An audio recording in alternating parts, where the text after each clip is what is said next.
Hi everybody, welcome to Potentially Play Good. I'm Nate. In honor of this week's Pebble Beach Pro-Am, I've got a round I played at Pebble Beach recently at my local Xgolf facility. I like indoor simulators, especially in the winter, but I find that they have their advantages and disadvantages as well. We'll talk about those throughout the video. But hey, can't say a disadvantage is getting a birdie on the first hole, right? Another advantage to simulators is you get a chance to see your numbers, spin rate, ball speed, launch angle, that sort of thing. Those readings are taken from a high-speed camera that tells the computer how far the ball should go, thank you algorithms and math that's way over my head, so that when you miss hit a 7-iron from 175 yards, it only goes 130 and you end up short of the green. I think a disadvantage of indoors is that every lie is a perfect lie in terms of you actually hitting the ball. The algorithms take care of figuring out what the lie will do to your distance, but the grass doesn't grab your club and wrench your face open when you swing, so the feel is different. It doesn't really translate out onto the course.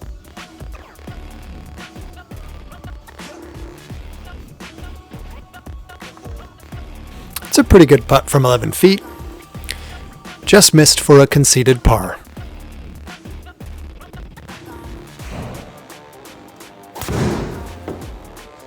Even on simulators, my ball seems like a magnet for trouble. I still hit bad shots.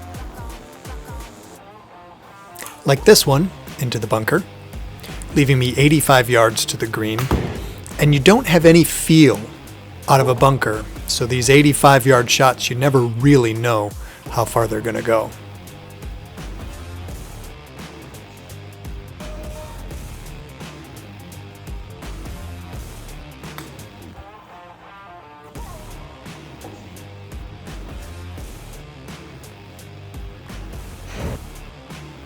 I will say that the conditions are perfect when you play on these courses, but that also means the power lip-outs don't hurt any less.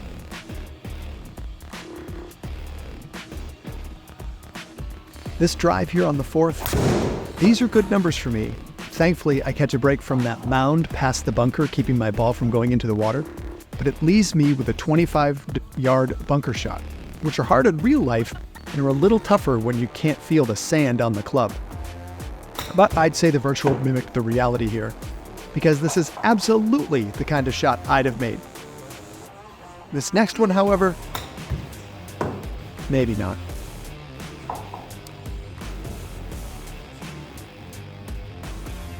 Here you can see my typical shot shape coming out. I'm a fader.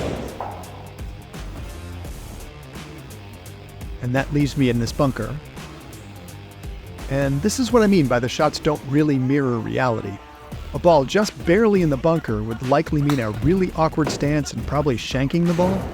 But instead, I get a nice flat lie and end up with a conceded par. Yes, there are some simulator places that have a floor that adjusts to reflect the actual slope you'd be standing on, but this place doesn't have it, so what can you do? Tee boxes, however, are generally flat no matter where you go, and I wasn't aimed far enough left to keep my power fade out of the water this time. I love that Xgolf counts the score for me and gives me options on how I want to play. Yes, you can even do mulligans if you want to. So I took the drop here, then mishit a hybrid.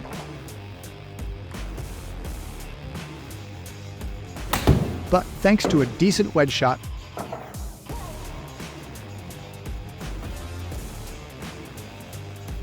and a decent lag, I managed what I'll call a potentially play good par. The kind where you would have made par if you just managed to stay in play. Now we're on to the iconic 7th at Pebble, playing 97 yards today. Drop a comment below if you think someone will ace it this week at the Pebble Beach Pro-Am. And while you're down there, hit the like button and subscribe. I hit the distance I wanted to here, but pulled it left, giving me another bunker shot. And if you're wondering, you can adjust the gimme range when you play. I just don't bother taking that time.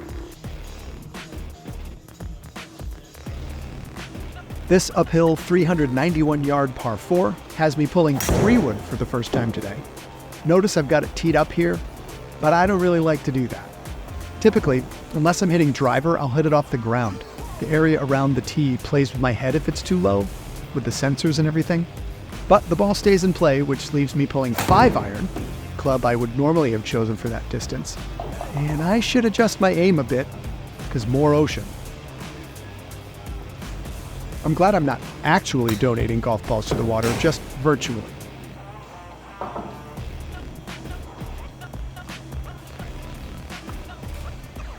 And here I am, able to drain a 12-foot putt to save the bogey, another potentially play good par. Golfers in general are no stranger to the occasional popped-up drive. You can see in the numbers here that I missed the center of the club face. High launch, high spin, but still got good distance out of it thanks to the downhill. That's a 6-iron from 188, which lands pin high.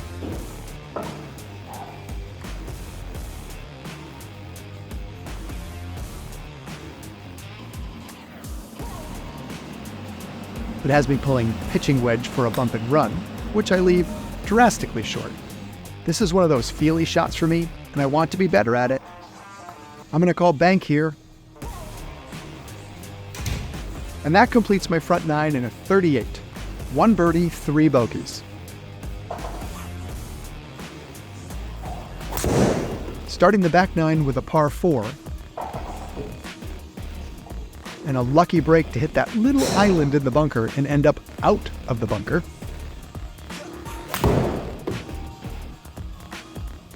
Then an 8-iron that sorta scares the pin.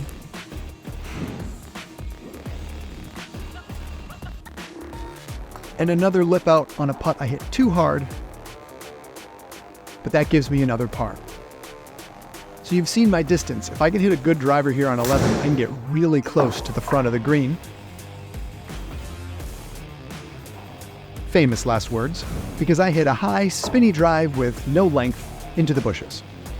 I think if it were real golf, I'd have had a different approach on this shot here. I mean, we've all hit balls that hit that one branch and don't go anywhere. But I figure I'll blast this one out with a pitching wedge, which leaves me a 50-yard shot, which I need to get better at. See what I mean? Not really a good swing. But if I can hit the second one that close,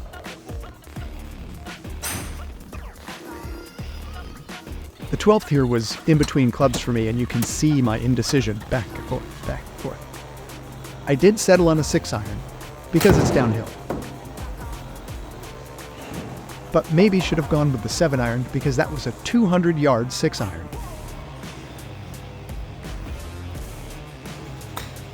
But I managed to get my chip close.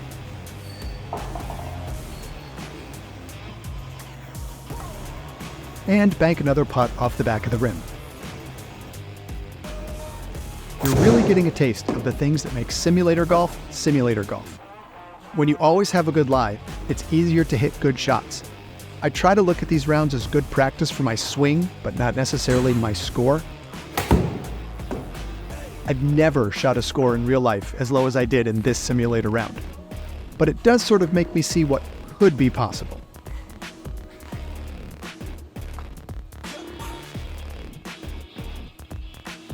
So close.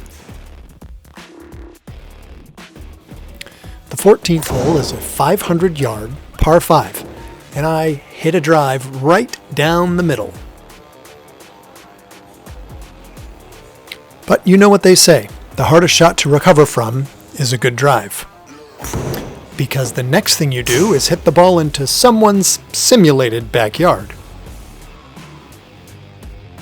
Here's a good example of a simulator shot that might not reflect reality at all. Based on the picture, seems like the ball would have no business coming out of here. But it does, albeit ending up short.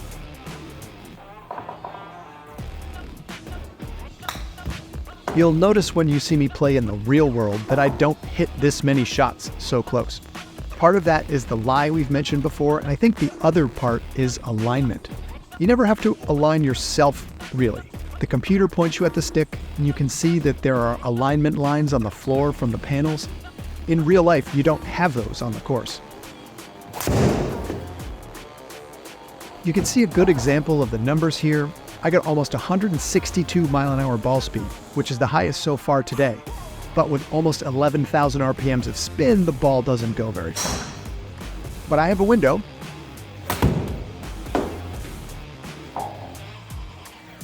and a tricky shot over the bunker.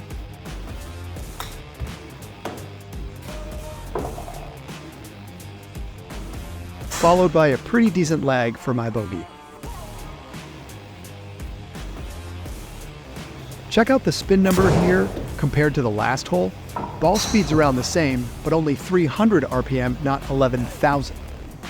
It helps me get more distance, though 300 RPM is way too low, and I end up in the rough. But it's a simulator. Just whack it. In real life, even if that gets through, you might not realize it or find it, but it's a simulator. They know where it goes. Never a lost ball on a simulator. And again, 50 yards seems to be my kryptonite because I hit this one not 50 yards and into a bunker. And another one short. But I manage a good bump and run for a gimme and a double. Hashtag no more doubles. This tee shot on 17 might be one of my best of the day.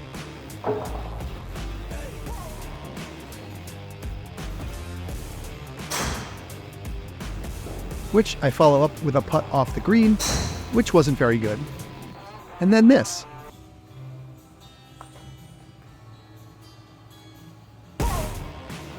Lucky break.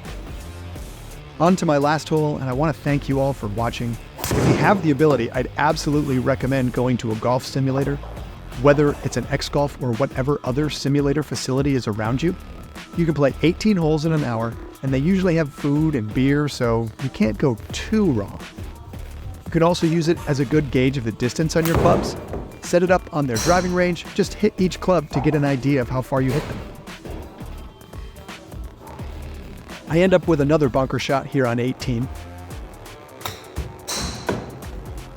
which I leave off the green, but then